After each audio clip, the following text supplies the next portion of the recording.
Ola, que tal? Galicia Ras centra hoxe a súa atención de forma exclusiva nunha das citas máis importantes do calendario do motor en Galicia, no Rally do Albariño, unha proba que logo de case 100 km cronometrados decidiuse por segundos nunha loita apertadísima entre Luís Penido e Xosé Martínez Barreiro, Bamarti, que ao cabo levou a vitoria que ademais afianzase no liderado do Campeonato Galego de Rallys. Terceira proba importante da temporada, o Rally do Albariño. 15ª edición dunha das probas máis populares do calendario. Participación masiva con 149 pilotos nunha proba con ambientazo xa desde as verificacións. Dirixímonos cara as verificacións, pero que son exactamente as verificacións, Víctor? As verificacións, isto que estamos ahora, son as técnicas en donde se revisa o coche que este en perfecto estado e medidas de seguridade. Bueno, Víctor, que é exactamente o que primeiro mirades, ou o principal que mirades nas verificacións? Podemos que mirar a seguridade do vehículo, a extinción, para repartirla aquí, se leva a batería que este ben suxeita, as tomas de aceite, gases, teñen que ir para que non se rompa ou calquer cousa, que non bota aceite na pista, cosas así. É o momento de coñecer a un dos pilotos favoritos para levar o Campeonato Galego de Rallys. Falamos de Xosé Martínez Barreiro, Bamarti.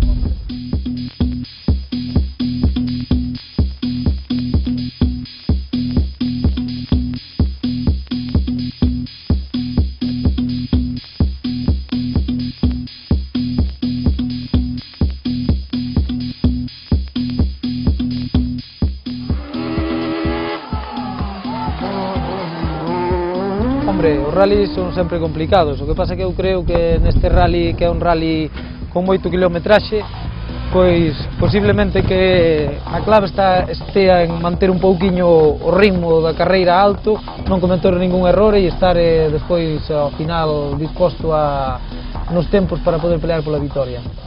Dereita 7, 40, izquierda 7 larga, por rasante 9 máis, 10, rasante 8 menos, por dereita 7, 30, izquierda 7 menos larga, 20, non morder pedra final, 40,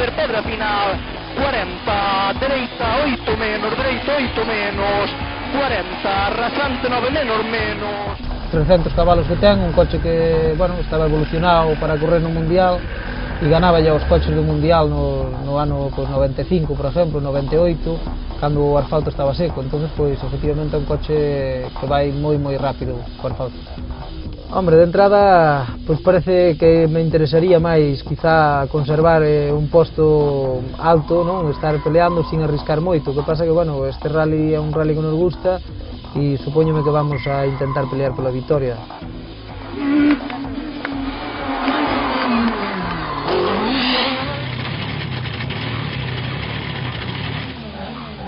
A xornada da mañá presentaba 3 tramos, Moraña e Campolemeiro, con 2 pasadas en cada un, e Ponte Caldelas. Nos primeiros, Bamarti pon xa as cousas claras, xa avisara con anterioridade que non lle importaba que chovese nesta ocasión. O seu 306 aventaxa en 7 segundos a Luís Penido e en case 16 a Senra, que atopa os primeiros problemas do día. Dereita 4 menos, ojo Puente, dereita 4 menos, ojo Puente, por dereita 4 máis, 20, izquierda 8 por dereita 7 trazar, 20, en señal izquierda 7 máis, corta, 50, izquierda... No segundo treito, estreitase a marxe, pero Bamarti volve a marcar o mellor tempo, desta volta cun segundo de vantaxe sobre os seus perseguidores. Meira convértese nese tramo no primeiro dos favoritos que ve como marchan as súas opcións. O actual campeón galego ponse serio no segundo treito, igual que a Penido, pero a mañá non centra a loita son estes 3 pilotos. Vilariño marca scratch no terceiro treito e Senra curta en case 8 segundos a súa diferencia con Bamarti. O rally gaña emoción por momentos. Nese intre chegan as sorpresas e tamén os accidentes, os máis deles nos accesos e sobre todo de particulares que se achegaban a ver a competición. Pero hai que tener en conta que o maior peligro é o desplazamiento que hai entre tramo e tramo, neste caso nos mesmos propios participantes na proba, e ao mesmo tempo as persoas que veñen a vela. Foi unha mañá difícil para moitos, tamén pros favoritos. Bamarti, imparable, volve marcar o mellor tempo na segunda pasada a Moraña. no limpia da Virgen, macho, joder. Cacho, Tremor limpia. Tremor limpia. Joder. A sorpresa do día aparece precisamente aí. Senra chega tocado a meta, perde 2 minutos e 40 segundos co líder e decide abandonar a competición. Tamén tivo moitos problemas Vilariño, que perdeu máis de 2 minutos e medio nese treito. Era un interior, ceñimos o interior pues, case por seguridade, non para non correr riscos, levantounos, debemos pinzar unha pedra, levantounos a dos rodas diante, sacamos unha cuneta. Ademais desta volta destaca a destreza de Víctor Magariños para manter o tipo entre os mellores co seu BMW M3 e salvar as dificultades co seu tracción traseira no chan deslizante pola choiva.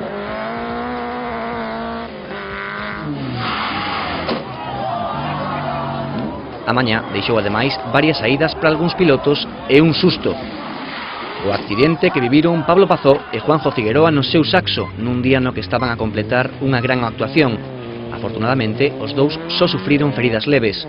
Iso sí, o accidente provocou algunha discusión sobre o xeito de reaccionar ante as indicacións tras o percance. Enseñámonos o ok, non nos preocupamos. Que va ok, que estaba con Cruz Roja, tío. Vale, pero despois empezou a chegar a xente dicindo que xa enseñar a Cruz Roja. Ao principio enseñou o ok. Joder, paramos vale, pararon a ambulancia. Hai que... Joder, ahora, claro, o botón fixo o tramo igual, nós estuvemos parados. Que pasa, neutralizas o tramo, non se neutraliza, nós un tempo de merda. Eu non sei o que pasou aí. Pero a mí se me enseñan a Cruz Roja, eu paro. Andan unha ambulancia, chamo unha ambulancia. Paramos para avisar a ambulancia, pois vemos que o coche que viña detrás nosa, pois que sigue correndo. Bueno, que o primeiro que hai que facer é, se tes unha Cruz Roja, pois tes que parar a ver o que pasa. Pero bueno, tampouco sabemos se os demais os pararon ou non.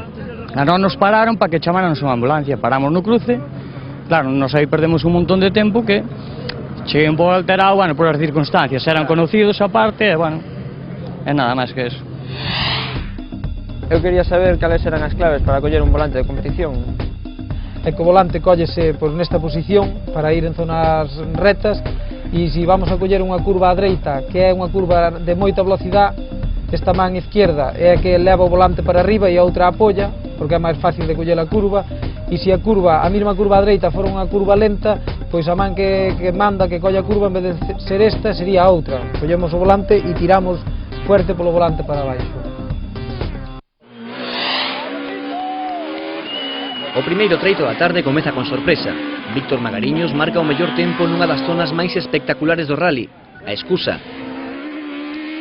Bamarti incrementa a súa vantaxe sobre Penido nun segundo nese treito e faino aínda máis, en 14, o marcar o mellor tempo na primeira pasada de Sanxenxo.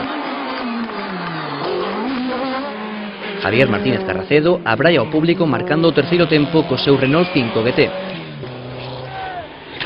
Pero o protagonismo da tarde buscaba o Luis Penido, que treito a treito foi acurtando a distancia con Bamarti.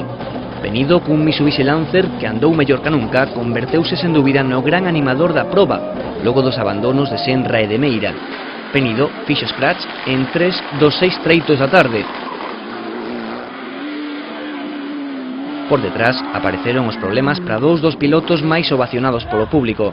O BMW M3 de Víctor Magariños e o Renault 5 GT Turbo de Carracedo, que ia terceiro na xeral, non poden continuar en competición. Os dous abandonaron despois da primeira pasada por Meaño. Varios pilotos tiveron problemas na chegada deste treito. Marco Antonio Fernández tivo algunha dificultade na primeira pasada co seu Mitsubishi. Na segunda protagonizaría o susto da tarde o golpear coa parte traseira a dous espectadores que resultaron feridos leves.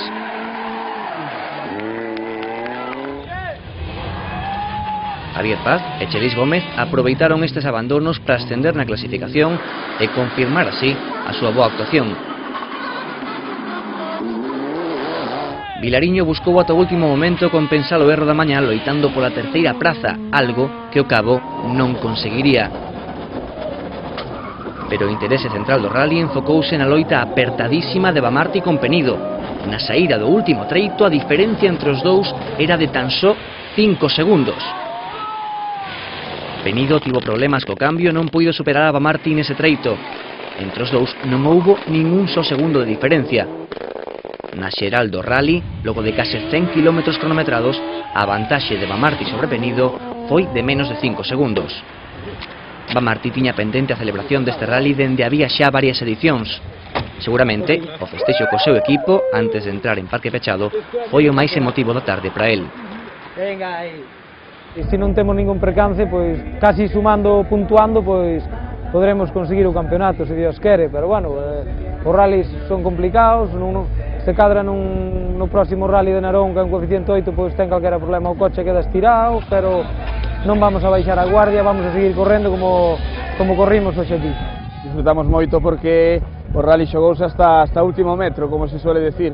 Hubo un tome daca moi importante, sobre todo na sección da tarde, e bueno, foi unha loita moi bonita, ainda que bueno, non caeu do noso lado a victoria final, pero moi cerquiña de atopala por primeira vez. Javier Paz, terceiro na xeral, levou a vitoria no grupo N co seu Mitsubishi Lancer. Manuel Arias logrou o triunfo no grupo X. A dureza do rally reflíctese nos rexistros de chegada. Dos 149 participantes só remataron 88.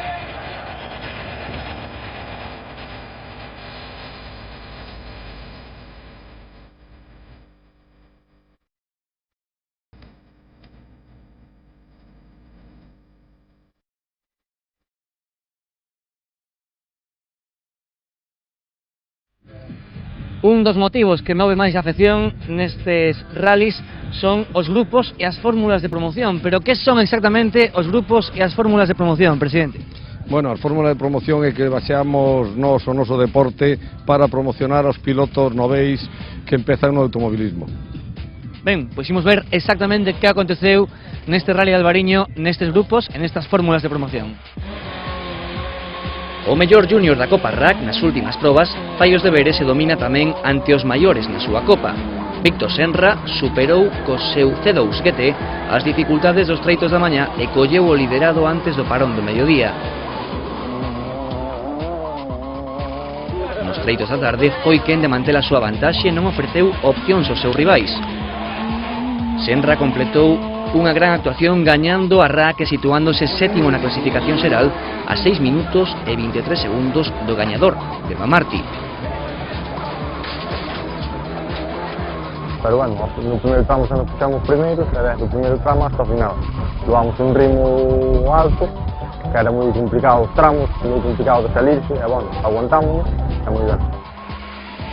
Xosé Ramón Rodríguez, con outro C2, fíxose coa segunda posición nesta categoría, marcou 15 segundos máis que a Senra. Sergio Fernández e o seu 206 pechan o podio desta sección. O C2 de Isaac Fernández desta volta quedou ás portas dos postos de privilexio, foi cuarto, cun minuto e 19 segundos máis que o gañador, Víctor Senra. O primeiro clasificado na Copa Driver é o saxo de Guillermo Vilavedra. O seu tempo, 1 hora, 9 minutos e 44 segundos, situouno 18º na clasificación xeral. Xosé Manuel Pazos, cun 106, logrou a segunda posición nesta categoría. Edgar Vigo, o seu Civic, pecha o podio dos Driver. Bruno Sánchez conseguiu levar o seu 500 do grupo X ata o posto 53 da xeral. Situouse así como mellor na Copa Autopark. Outros dous 500, os de Amador Pena e Xosé Luis Castro, pechan os postos de privilexio do Autopark nunha loita espectacular. Logo dos 100 km cronometrados, Pena aventaxou a Castro en tan só 4 décimas de segundo. Isto foi o que deu de sí a 15ª edición do Rally do Albariño. A próxima cita do Galego de Rallys é o día 10 de xuño en Narón. Xa sabedes a nosa dirección de correo electrónico, por favor non deixedes de contarnos cousas e xa sabedes que nos volvemos a semana que ven. Grazas por seguir o motor na Galega.